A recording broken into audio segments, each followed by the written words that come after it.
right, everybody, welcome back to the 1% podcast. And I am super happy to probably have about 45 minutes with you, maybe a bit longer.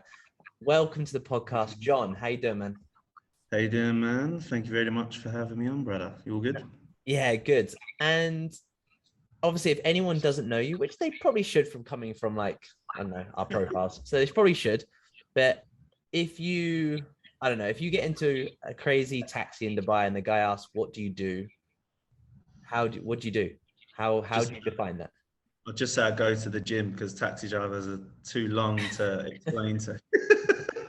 I just say bodybuilding, bro. Nah, it's all good. I've been bodybuilding since I was a young lad, 16, 17 years old. Turned pro. Done my first show when I was 23. Turned pro when I was 26. I've been competitively bodybuilding for about 6-7 years now. I'm getting old now, man. 29 now. 23 I started competing. And yeah, on the side, obviously coaching full-time, posing full-time, and just on my quest to get to the Olympia right now, bro. Sick. And I guess everything kind of backtrack it all, like what got you like 16, 17, what got you in the gym and what kind of got you, when did you think like, I kind of want to do bodybuilding, or when did you start the first question?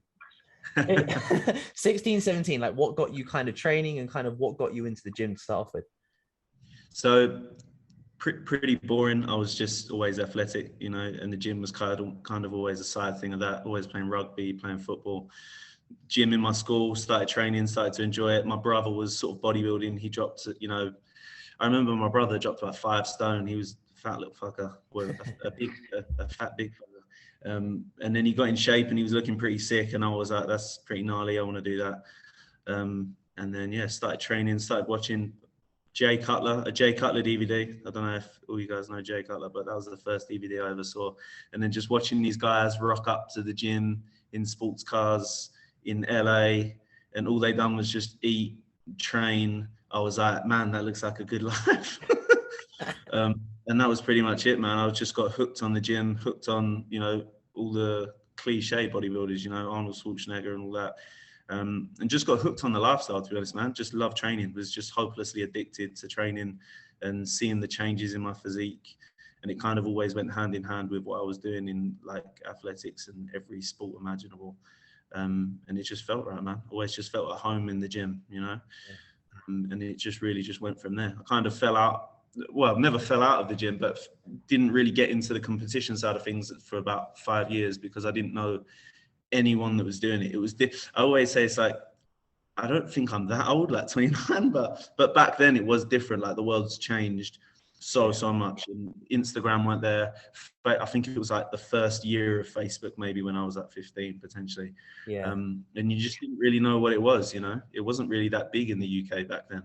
No. And I didn't have anyone around me who knew what it was. I didn't train at a proper bodybuilding gym. I trained at Virgin, so I didn't really know anyone. And then I finally moved gyms, went to a gym called Rip Gym. Big Luke Sandow was there. He was like, you could do this shit. I was like, all right. And that was it.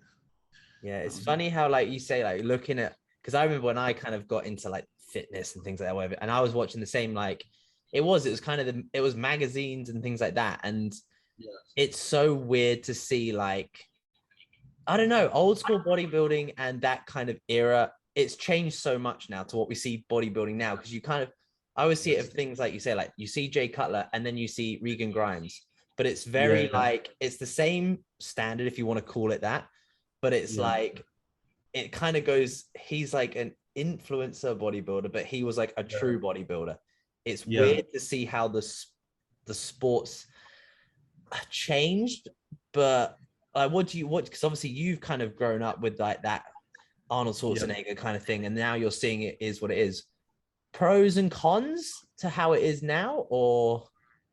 So I suppose the biggest change is just social media, right? Social media has changed not just bodybuilding, it's changed the entire world. And it's like,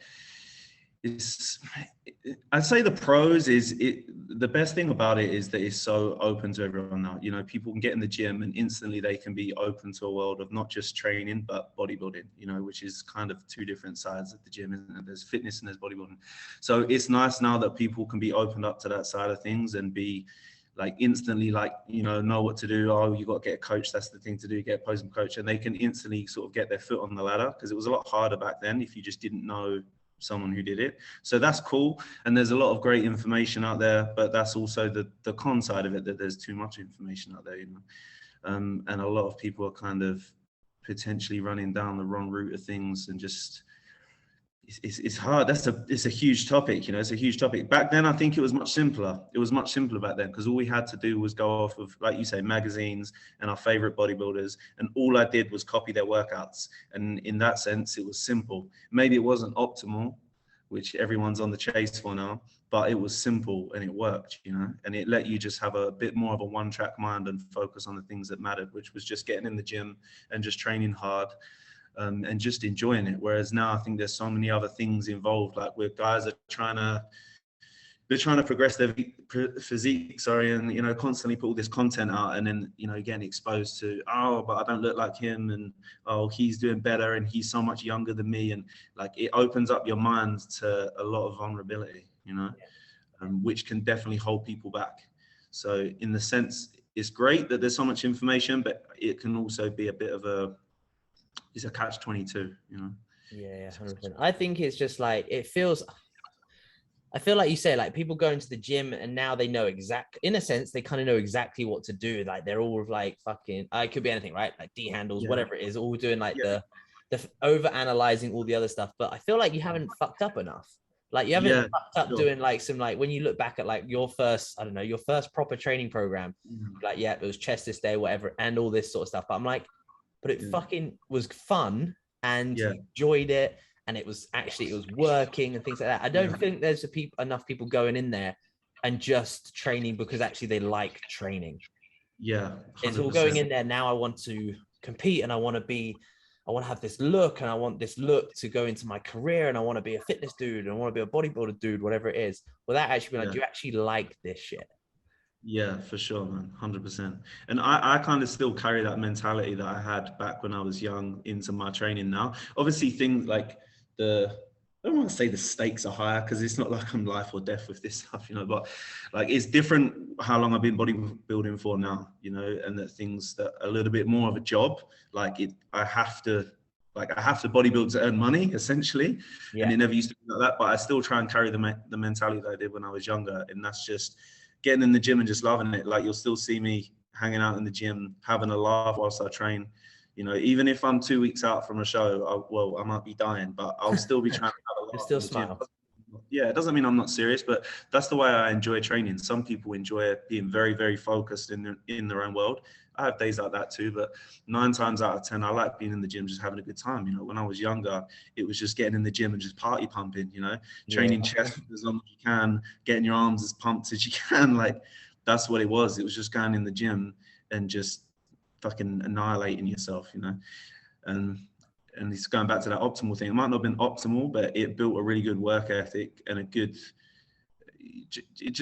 that's it, really. It just built a good work ethic, It built a good approach to bodybuilding and not worrying about fucking up. You have to fuck up, because you're not gonna find the most optimal way of training until you've been there, done it, and got a t-shirt and tried everything. Like, I've tried every freaking training program known to man. Done everything, Meadows, Dory, DUI, like Dorian Yates, old school blood and guts stuff. I've done everything. I've done so much stuff. Cool. And that's how you found your true path in bodybuilding, what you really like, how you really train, how you want to approach things. And I guess going back a little bit, you kind of started in at like 16, 17 years old, and then your first show was when you were 23? 23, yeah. Started prepping for my first show when I was 22, like just before I turned 23, and then done my first show just as I turned 23. And how was the experience? How was, like, what then? Because obviously you did your first show and you were hooked from that point on, really. So what was that kind of light bulb moment? That's first show, IFBB, now hunted. Do you know what I mean? I was a cocky motherfucker when I was young. I'm a little bit more humble in my older age, but I was a bit cocky. So like back then I was hooked on motivational YouTube videos, hopelessly hooked, like Eric Thomas or Thompson. I suppose give you a bit of backstory, I just transitioned from like being just an electrician on a building site for 4 or 5 years. I left school early. I didn't finish college. I just went straight to a building site. And then 4 or 5 years in, when I was 22, I was like, you know, hate this shit. Couldn't think of doing anything worse with my life, being herded to work every day on the train, just hated it. And I was getting hooked on this, you know, American motivational videos on YouTube. And one day I just quit my job. I never went back to the building site and just went and got a job in a gym. And so that was my mindset back then. My mindset was like get it done, put the work in, like you're the motherfucking best. So that was the mindset. So then when I started the show, I still carried that mindset into my first show. Started training with you know, my best mate Sammy, and I just looked at the best guy in the industry. Instagram had just come about then. It was like, I think it had been about a few years, but it weren't really known, you know. The hype wasn't there, yeah. Yeah, the hype weren't there. So it was kind of like one of the first few years where everyone was now jumping on Instagram. You know, you find the best dude at the time, like Owen Powell was the one. I don't know if any guys know him, but Owen Powell was the one back then. He was the 2015 Classic champ, which was the first year that Classic had ever even been a thing back in the UKBFF days. So he was the first Classic champ in UKBFF, and it was 2016 now, and I was like, he's the one. And I was just training to be him, man. And then I'd done my first show, fortunately won my first show. Definitely wasn't the biggest guy. I just, you know, I always had a thing for getting peeled.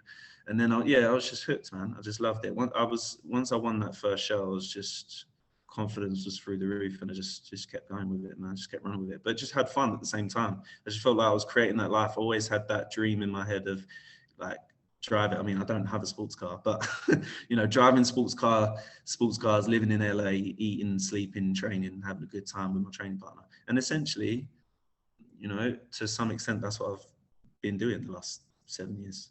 Yeah. It's super cool, and I'm very grateful for it.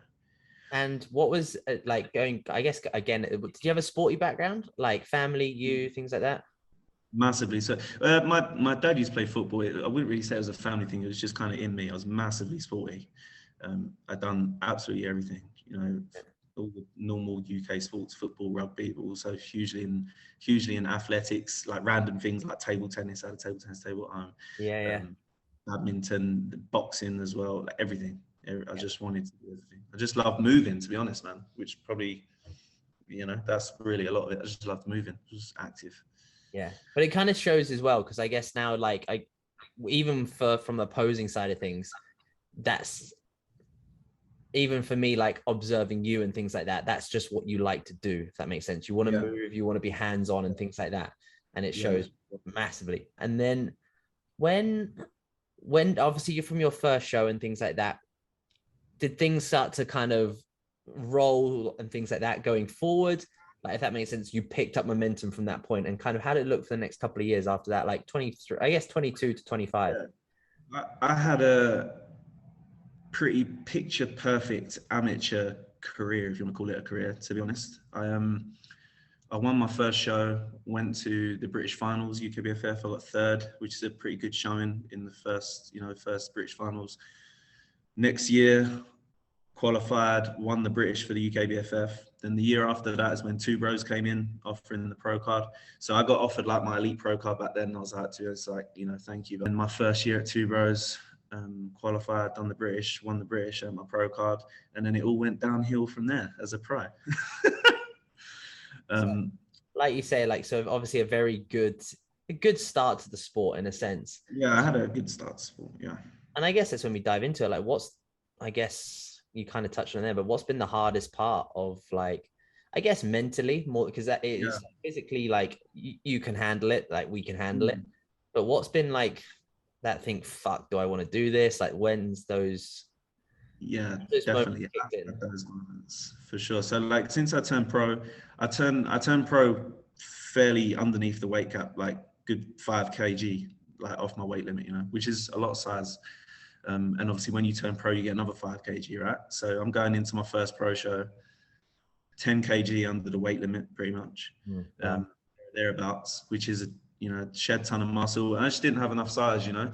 I feel like I had the shape and all that stuff. But anyway, that's neither here nor there. But yeah, didn't do great in my first 2 pro shows, and really just that first year of competing, I proper like withdrew from everyone. So I always trained with my best mate Sammy, and I kind of withdrew myself for about 6 months. Went to a different gym.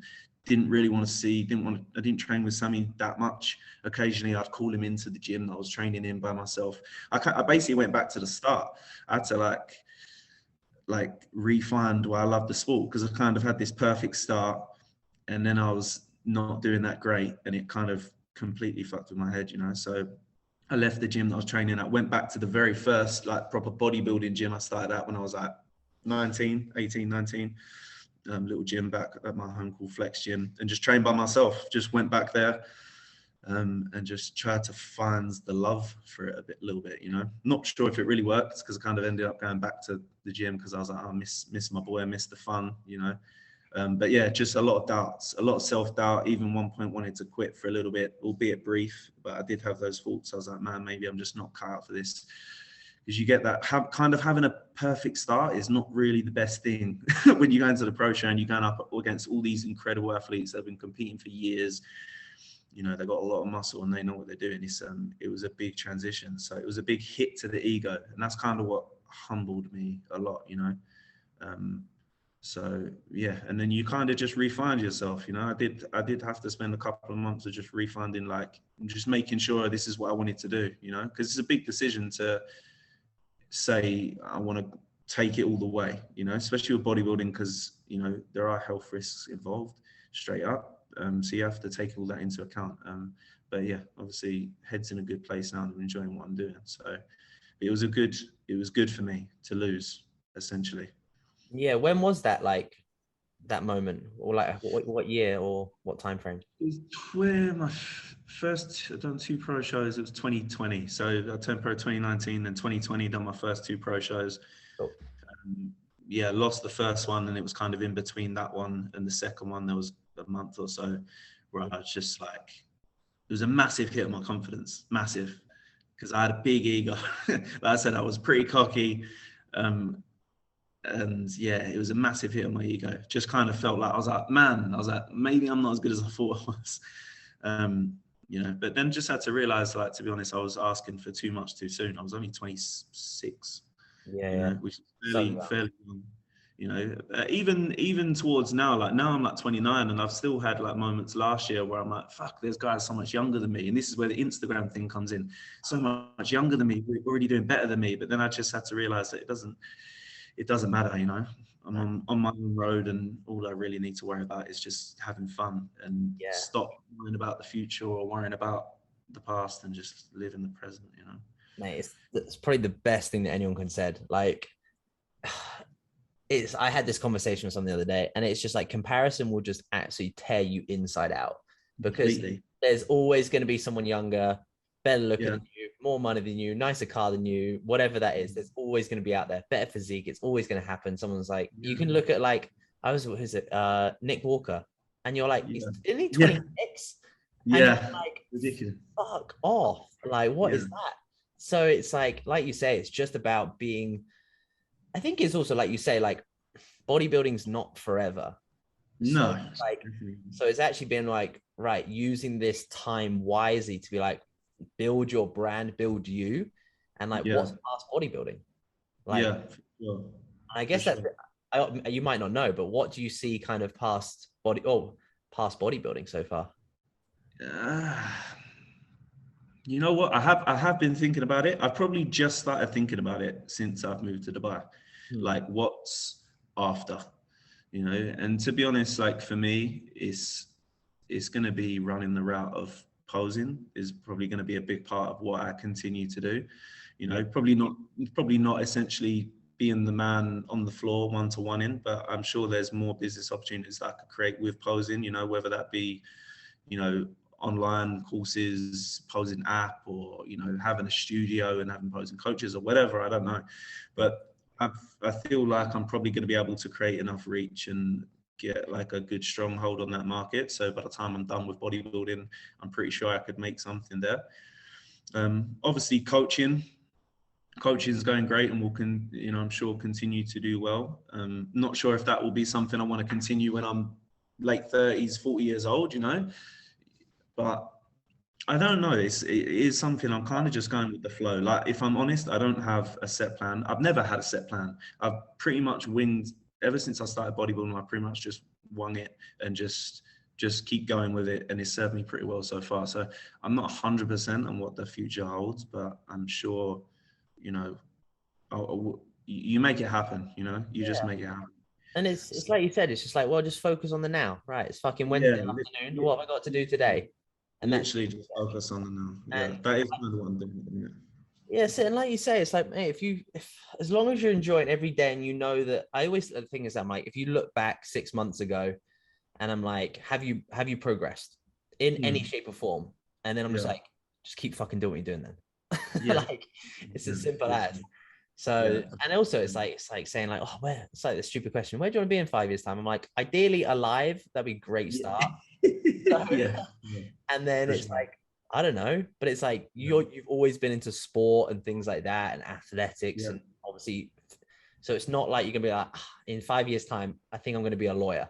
Yeah. Yeah. For sure. 100%. And like an insight into that, not trying to bring the tone down, but something happened. Like I lost my dad in December, so only 6 months, 7 months ago. Wow. Um, that really changed my mindset. It's kind of relevant to what you're saying now, which is why I probably don't really know, because I am so focused on the now. Like, it massively, massively changed my mindset on how I treat people, how I think about everything. It was like a huge, like, whoa. I was like, shit does happen. I was saying this to like my partner Hannah last night. Like, I'm a very different guy. Like, when I was younger, like, I used to box. I was a bit of a bolshy kid, got a lot of fights, and I was a bit cold. A bit didn't really give a fuck. Didn't really care if I hurt people's feelings. Which is kind of a young characteristic, I think, of anyone. But I was quite on that spectrum. Yeah. Now I'm completely different. I'm, very chilled. If somebody started on me now, I'd probably just be like, Bryce, all love. Like, I really don't want, I just don't have it in me anymore. My mindset to everything is different. So I'm very much like living in the now, trying to have good times with friends, family, be more conscious of being in touch with my family where I can, because we're all fuckers for that, especially living in Dubai. Yeah. But yeah, just trying to be conscious of all the stuff that I already have, to be Yeah. honest, because when something like that hits, you have a massive, like, whoa moment. But it's so relevant that you bring it up as well, like because people will see your stuff and people see your life, like you and Hannah, like the vice versa. Like they're like, oh my god, they're doing well. Like he's posing, he's got all the clients, he's got all this. But I'm like, people don't see the shit that goes on behind the scenes and things like No. that. They don't know how your last 8 months of your life's been. Yeah, no, So I'm no. like, you're going through obviously like all the stages of just like, man, like my dad. Like, were you close to him as well? Like things like that. So no, like, that was what was, one of the, I would say, the bad things. The whole situation is bad for anyone, whether he was close or whether he wasn't close. But in my situation, I wasn't close to my dad. My dad was. I don't want to speak bad about my dad, but he had problems with alcohol his whole life. Where. Um, You don't have to. You don't have to talk about it. It's fine. I can talk about it. I can talk about it. So he had problems with alcohol his whole life, and I didn't really. I was never really. He split up with my mum when I was young, like really young. Like, so I don't have any memories of my dad. Like in the house with me when I was young. So that's how young I was when they split up. So I was kind of like, that was just normal for me. That didn't really affect me, to be honest. I just grew up with them apart. So that actually didn't really affect me. But yeah, I didn't really see him all that much, maybe, I don't know, a few times a year, maybe, 4 or 5 times a year, which it's a fair amount. And I've got mates who haven't seen their dad in years, so it's not like, oh, poor you, that this is just what my situation was. So yeah, I have regrets of not like being, answering the phone all the time. Like I said, when I was young, that was that side of me. Oh, fuck you, I wouldn't answer the phone. I'd proper play up about it, like, oh, little kid, you were never there, so why should I answer the phone now? It was all that shit when I was younger. And then as I got older, it got a bit better. But yeah, and then that shit happened. I was just like, oh fuck. I ended up on good terms with him, like the last few years. Like, he was a great dad. We was never, when we were together, we always had a laugh, and that. It was just, but yeah, it just is what it is. That was the way it was with him. But Yeah. No, it's like you say, man. It shapes you into the man that you're becoming, and that's it. So it's like vice versa. Like I don't know, like if you have kids in the future and things like that, like you're always just the lessons you've learned from these experiences and stuff like that, you carry on with you. So Yeah, 100%, man. And that's, I always think of that as well. Like sometimes things just are, because I've got three brothers, all older. They all have kids, and they're all incredible dads. Like what they wouldn't do for their kids is like crazy. You know, they're like the best dads ever. And I'm a wicked uncle as well. Like when I'm with my, you know, not to big myself up, but I think I'm a pretty cool uncle. I'm fucking good. Yeah. Yeah, when I'm with my like nieces and nephews, you know, like I love them. I love them to bits, you know. And we probably wouldn't be that way with them if our dad wasn't how he was with us. So it's, you know, that could be a gift essentially, you know. And that's just the way the world. That's just the way the world goes. It is what it is. Everyone's got a story, and that's where it goes, you know. Cool. We'll pull it back again, so it's fine. So it's good, but Yeah, it's a nice insight as well, because it's just be like, especially when it's things like this, it's like people get to see you for you, which is nice. And I guess going past your second pro show, right? So I've done 2 in the first year. So last year Poland was my third okay, pro cool. show. And then after Poland, you kind of you took time out to kind of build the love for it back up and things like that. And obviously we were in that weird 2 years of fucking yeah, so that was kind of in between the first 2 pro shows, and then COVID happened, and then last year started getting ready for Poland. Poland didn't go. I was happy with the physique that I brought in terms of like had this extra size, but I didn't kind of then bring it to the stage. I think I just probably got pushed in the ground a little bit too much, you know, which wasn't. I was working with Cal. It wasn't Cal's fault, I would say, to be honest, because I started a prep. Got to the point where I was 2 weeks out, got run into the ground. Yeah, that weren't good. Got run into the ground. Then Cal helped me bring it back, you know, moved coaches. Cal helped me bring it back. But then even still, like I had been dieting for so long, I just don't think I really brought the physique that I could have to the stage. It kind of got a bit fucked up, you know. Yeah. But this year now I'm just taking the whole year out. Obviously now I moved to Dubai. I've been here since December, seven whatever months now, 8 months. Yeah. And now the game plan is really just to grow, and then hopefully go for my first American pro show next year. Nice, man. And obviously what made you like everyone else, how the fuck do you end up here? Sort of thing. What was the Yeah, I mean, a lot of my friends ask me that, like, oh, I'll never take you as a Dubai boy, and that. It's not that, you know, I'm attracted to the money lavish lifestyle. I'm just attracted to, well, for one, a lifestyle that's mine. Like, I don't really like being around a lot of shit, boring, average conversations. You know, a lot of the same shit, everyone doing the same shit, nobody really around me progressing, doing what I'm aspiring to do. And essentially, you know, in my little hometown, you know, Basildon, I'm doing all right over there, you know, and you get comfortable. Get comfortable. So out here, I know there's, you know, a lot of people like yourself, a lot of other guys doing very, very well, and they're pushing for things.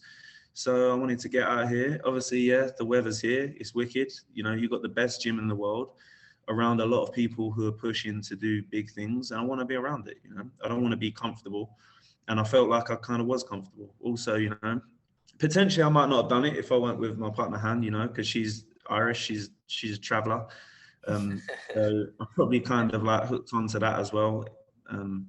And that kind of made it easier, you know, because I did kind of want to do it a year previous, but circumstances just didn't really, you know, it weren't really there. So, yeah, so I just went for it. You know, I wanted to be in that. I wanted that lifestyle, that LA lifestyle. I feel like Dubai is kind of now like LA back then, you know, because LA bodybuilding isn't really what it was now. I think Dubai is bodybuilding central of the world, you know, and we have the Middle East. Yeah. It's like the Middle East. It's like the Middle East Mecca, but it's more than that now. Like Dubai is, you know, world renowned as a bodybuilding Mecca, not just of the Middle East. And I wanted to be a part of that, you know. Yeah, 100%. It's funny because I'm very similar to you, like area wise sort of thing. And my mum came out here, and I was like, she's like countryside. She's like farmer girl. Yeah. I was born and raised on a farm, everything like that. Like all shit in like the back of the car and sort of stuff. So I was like, I don't know if you're gonna like this. And it's funny because I'm like, she came here and absolutely fell in love with it because it's Yeah. not like what people think here. Because I'm No. like, there isn't that many Bugattis. There isn't, do you know No. what I mean? Like, there really isn't. When you're here, you don't, there's obviously more bling in a mile radius than lots of other places, Yeah. but Yeah. you don't see it on a daily basis. And like you say, like, it's a really minimalistic lifestyle here. Like, It's especially for chill. like, it's like you can go to the beach and then you go to the gym and then you get coffee and you repeat and work. That's Yeah. kind of it. But it's just I think, like you say, it's the people and the work ethic here Yeah. that you get absorbed into. But people work extremely hard and they do what they need to do, but then they just chill out.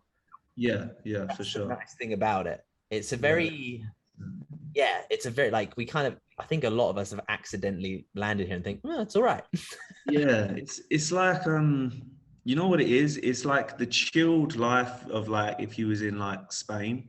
It's Yeah. like that Spanish Marbella chilled vibe with the rush of the city from like New York. It's like somehow Dubai is the blend of the fast city life, but at the same time as slow as you want it to be, just chilled and having a good time, you know, smoking shisha in the evenings.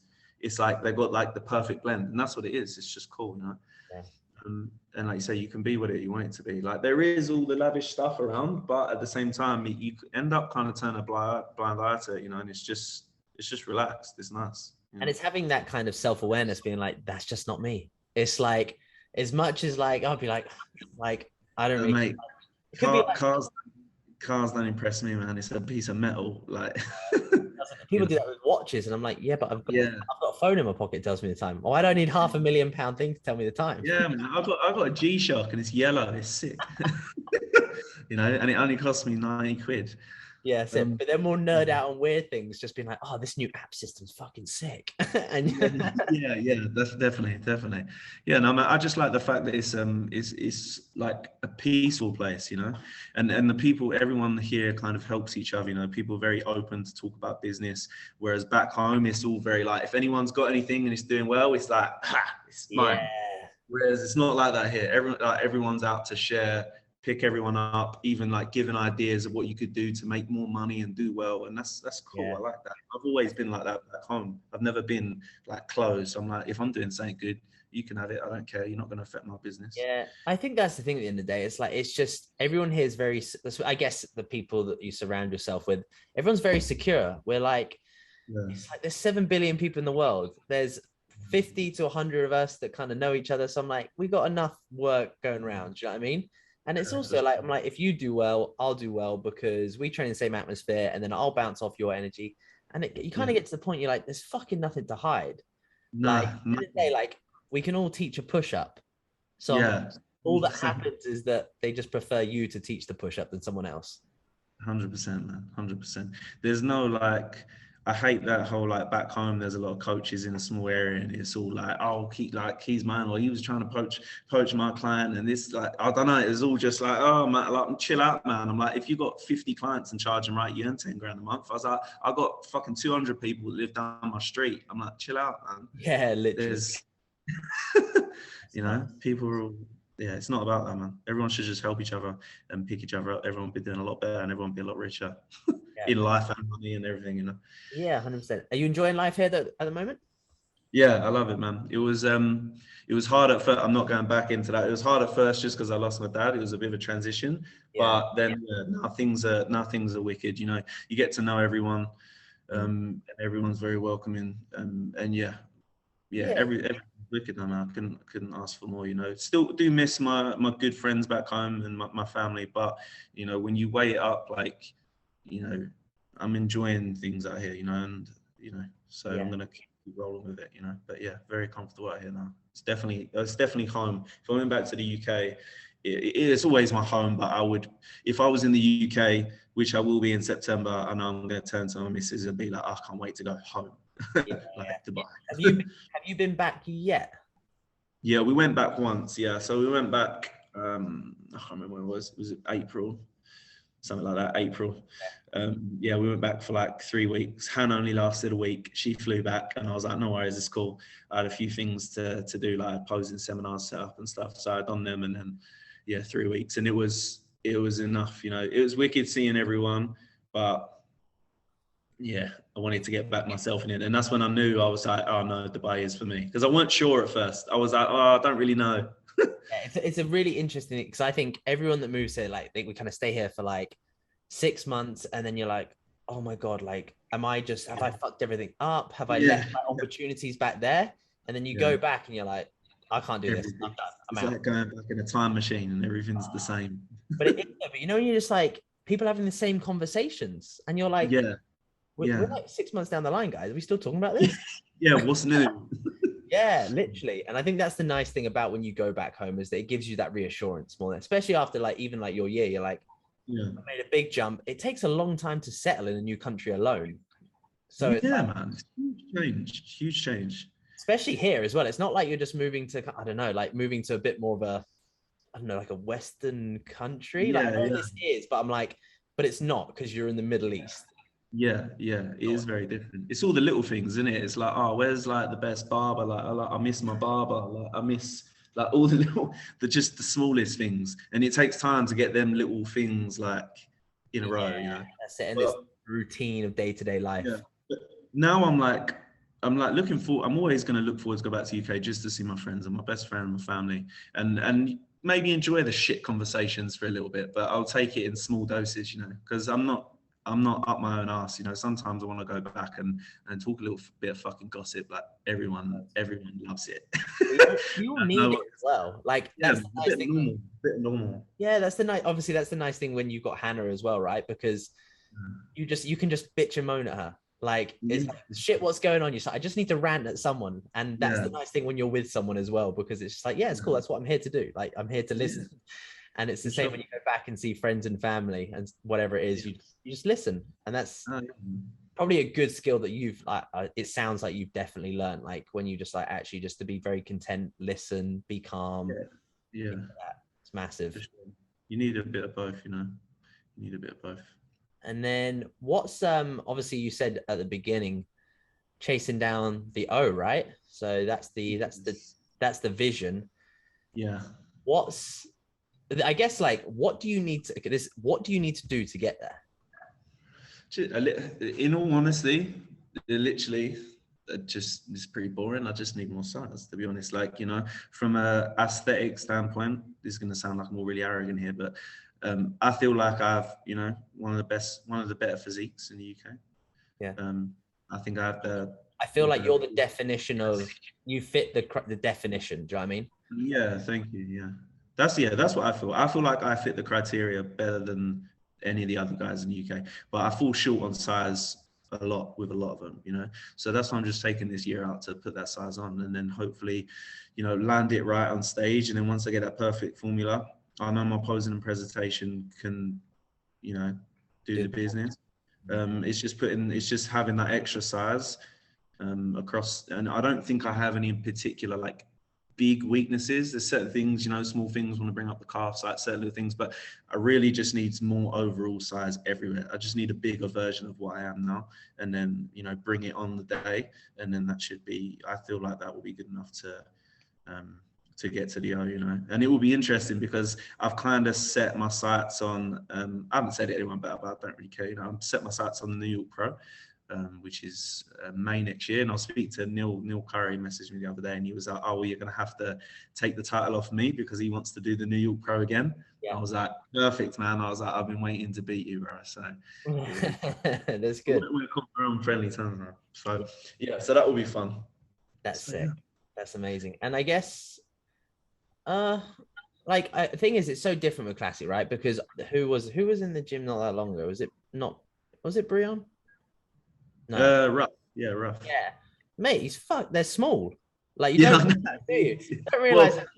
He is small, but at the same time, he's not. He's got, I was saying to, like, one of my mates, Stefan, I trained with, he was like, he's tiny, bro. He's tiny. I was like, Rough's like worst body parts are his calves and his arms, and they're the only things you could see. When he takes off the actual tee and his shorts and his legs are massive and his, you know. But yeah, he is small though. He's only like a little guy, you know. Yeah, that's because I guess because you're like 6 foot. No, I'm at 5'11". Okay. I wish. It pains me. It's fine. I just Yeah. stick my hair up a little bit. And I'm like, yeah, I'm 6 foot. It's fine. Yeah, if I put my Air Max on, I'm 6 foot. But that's it. That thing. Because what's the weight cap then for pros? Well, it depends on your height. So for me, Yeah. it's 98 kilos, 215 pounds, 98. That's fucking big shredded though, isn't it? That's a Shredded is fucking big, man, because you have to realize, well, you know, a lot of them guys are doing certain protocols to make the weight cap alone. So yeah. for even numbers, if your weight cap's 100 kilos, a lot of them are actually 103, 104, making weight the day before and then filling out. So like, I'm probably still not even going to be at the weight cap the next time I compete, but I reckon I'm going to be much, much closer to it. Yeah. But even after that, there's still room to grow because Yeah. there's ways to weight. So these guys got a lot of muscle, man. Like you'll see that they're really like mini bodybuilders, you know? It is though, but it's the same as like you look at men's physique now, and I'm like, honestly, all you need to do is just train legs twice a week, and you'd probably be all right. Yeah. That's literally all it is. Like those guys are huge. Yeah, man, definitely. They're And like, big. They're and big. obviously it's a different, isn't it? Because they don't have to come in as, I'm not going to say as conditioned, but obviously when you've got board shorts, you've got that little bit of flexibility where like there could be a bit of on your glutes and things like that. There's less option. 100%. I mean, people come in differently, right? And it's normally glutes and hamstrings for most guys coming last. So you could probably, I mean, I don't know. I don't want to bag on men's physique because I know that guys, they all work extremely hard, you know? So, but yeah, I think it's ever so slightly softer look. I don't want any of men's physique guys to come at me, but that's the no, but it's true though. But that is the criteria though, right? yeah, I think it is a slightly softer look, and obviously, if you're in from the waist up, good to go, right? Yeah. But I mean, what Brightman's made that transfer, you know, and he's posted saying that this is the leanest he's ever been. So yeah, but I think I saw it. He was fucking peeled. He was pretty peeled. Yeah. Yeah. But you know, he said he's had to push a little bit further to bring everything in. So, but yeah, I mean, look, every motherfucker who gets on any stage is working hard, you know, to commit yourself to sacrifice 12 to 16 weeks at any level is a big commitment, you know.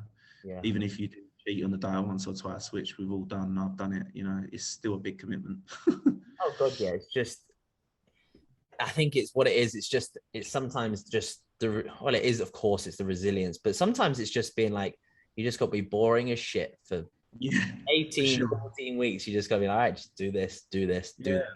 That's you just got to embrace that, you know. That's the people, the difference between the guys who really love it and the people who are just maybe doing it for a bit of clout on Instagram, or maybe they're just doing it for a one-off challenge, which is cool. You know, whatever your reason, to be honest, is cool, you know. Yeah. But yes, like yeah. Yes, that's a whole different topic, isn't it? Getting into the human psychology. Do you want this? Yeah. Do you want this for social media? What will it bring? Sure. Yeah, no, I'm not getting into that. No.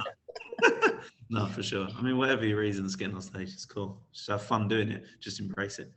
Yeah, 100%. And how, I guess, like, you're probably, I obviously first heard of you. Do you know what? I think it was your first pro show, maybe. I think I saw the pictures getting posted around and things like that. And I don't know. I first saw you as the posing guy. Like, you're the posing coach. Is that how you feel like you're known? Or do you think it's obviously because you are like a phenomenal classic athlete, so you're known for that and your posing sort of thing, and then obviously your coaching's kind of that. I feel like it's you do it, but you're not as known. Do you know what I mean? If that makes sense. Yeah, in terms of coaching, I wouldn't say I'm known for coaching, although I've been coaching for ages. The longest part, probably. Yeah. But I'm not out there to be the best coach in the UK. I can give a fuck, you know. And I don't even care about being the best posing coach. My posing reputation has just come about from loving posing, you know. I haven't tried to be anything really. I mean, I am sometimes like, I'm thinking about keeping on top of the game, you know. So yeah, like I'd say most guys know me for posing now as my, you know, as my reach gets further and stuff. Like a lot of people, if they see me in the gym or wherever, they'll be like, oh, you're the posing guy. You know, I had someone like in the building that I live in now when we first moved in, they were like, oh, like you're the posing guy. I'm like, yeah, thank you. It's like, I don't actually want to be known as the poser. I mean, I do want to be known as, once my career's done, I want to be known as the best poser. Yeah, like no doubt, I want to be known as the best poser because I think I can have that. But I want to be more known for my physique, to be honest. Like, yeah, I don't. Of course, yeah. Posing just came because I just took care of my routines. I never tried to put in everyone's face that I was the best poser. I just enjoyed doing the routine. Though, like you are under, like, as much as people go, oh, like that's, if say for example that, but I'm like, you are no, like when you see you like in the gym, or actually when you see you face to face, and when you see you, obviously being lean is very different, but when you see those, you're like, fuck me, that's a physique. Do you know what I mean? Yeah. Then that's it. But like it's the same. It's like if I see you in the gym, I'm just like he looks a lot different than he does there, I promise you. Do you know what I mean? Like face to face, it's a very different person to look at, which is crazy. Yeah. And I was going to go somewhere there, but I completely forgot. It's gone. It was really good as well. Oh yeah, that's the thing. I got, what was it? I've had more, so like, you know, when you go into your like inbox, whatever it is on Instagram, and it gets requested messages. Yeah. I'm always like, yeah, that's a good sign. Sometimes it's either like fucking bullshit shout-outs, or it's people that are about coaching. Mate, the other day, it was 10 people being like, what's Jon like to work with? What's Jon like to work with? How does he do this? And I was like, you know, you're like, fuck's sake. Jon Lofthouse is my fucking DMs. All I did was just like, I just linked your Instagram. I was like, just message him. I appreciate it. But it is, it is definitely, I think what I've loved about even like just working, it's very simple. And that's what you're very simple. Again, when it comes to your training, you're just like, cool. I'm very chilled, man. Yeah, I'm very chilled, you know. But that's how you learn. No one knows about all this, like, right, rotate 90 degrees to the, and no one knows that. So I'm like, same with posing, like you could go into like real detail, and you could, and you're like, nah, just squeeze, drop, twist, and you're like, sick. Yeah, man. Yeah, just, well, who needs to know the frick? Well, I mean, I don't know the anatomical shit, so I'm not really, I mean, maybe one or two. I just chill, man. I'll get, a lot of the times it's like foreigners. Yeah, true. Like, compose me, and they're very like, oh, like, oh, it's got to be fucking perfect on. It's like, what is it? Like, tell me what pose it is. And I'm like, just chill, bro. Like, just lift your elbows a little bit. Yeah. Like, I'm like, just feel it, brother. It's like, just relax, you know. And it gets through to people, you know. I think people like it because I think, you know, you've been working with you, and it was the same things. Like, I think posing connects you to bodybuilding more. And I think that's why a lot of people are connecting with it now, which is cool, because they're realizing that posing is bodybuilding, you know? Yeah. Like, you don't go on stage and bench press, man. Like, and you don't jump on, like, you fucking jump on scales and let people know what you fucking weigh. No one gives a fuck. Like, it's posing, bro, you know? So I think it's connecting people with what bodybuilding actually is, which is cool. It's actually helped me even more so, like with like little things, like just down to like pure like mobility and actually feeling better in my body as well. Like I was like, so like when you're like normally it gets to kind of like I'll get sports massage work done every week.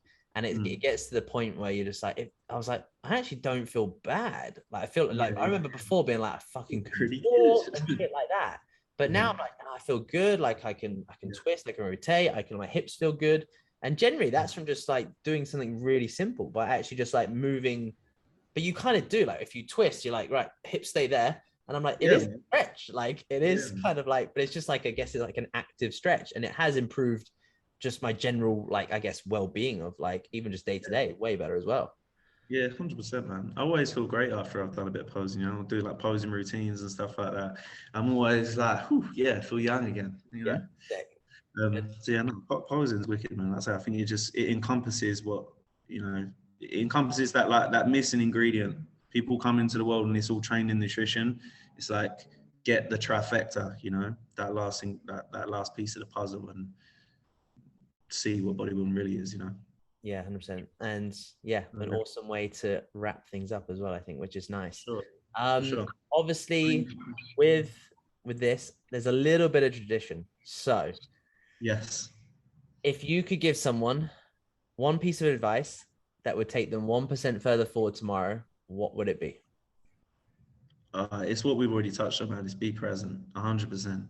That's what's made my headspace in the last few months so much better. Like, just be present, and just be happy with what you're doing, you know?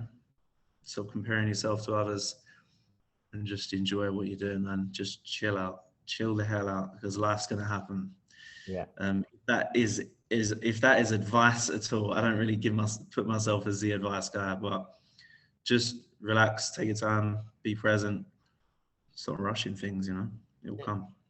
But it's so true. It's so true. And I love it. And obviously, if anyone needs to stalk you, find you, whatever, what's the best way to get hold of you, man? Yeah, so really, to be honest, mainly just Instagram, Jon.Lofthouse. Got YouTube, which is pretty dead, so I wouldn't go there. I'll still link it below. It's fine. You mentioned it now. It's getting linked. It's fine. Yeah, there's YouTube. There's one post on TikTok. We'll just call it Instagram, man. Pretty simple. Instagram is fine. It's got some sick reels on there. The posing reels are really, really good, and they're really good. So if anyone's jump on those, they're sick as well. But no, man, absolutely amazing to have you, and thank you so much for your time as well. I appreciate it. For sure. Thank you for having me on, man. Enjoyed it. Thanks, bud. Peace.